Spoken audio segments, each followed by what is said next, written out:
Topping news tonight as Diplomatic Week nears to an end on Grand Bahama. Diplomats heard of the government's continued mission when it comes to climate change, restoration, trade and investments. Our Joan Davis-Rowe reports.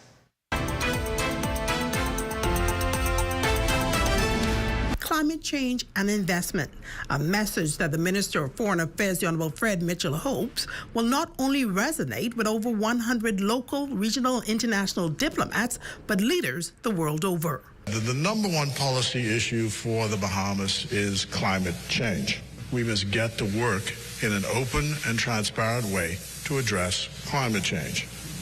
It's existential for us, with 80% of our land mass within a meter of the sea and with sea levels rising.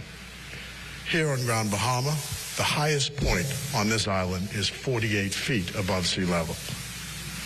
So we're headed to COP29 to continue to make the case.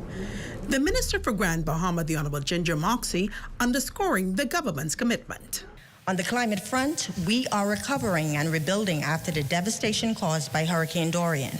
And in the area of trade and culture, we are revolutionizing as the gateway to the Caribbean through the creative industry orange economies.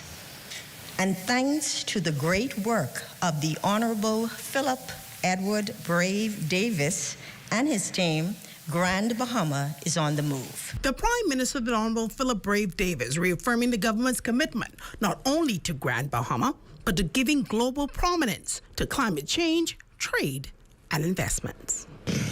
We seek a world in which each nation's voice is a note in a global symphony, where equity guides trade, where justice leads climate action, and where the needs of the many eclipse the ambitions of the few.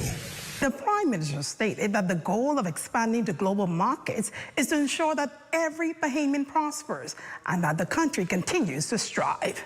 Reporting for ZNS Network News, I'm Joan Davis-Rowe.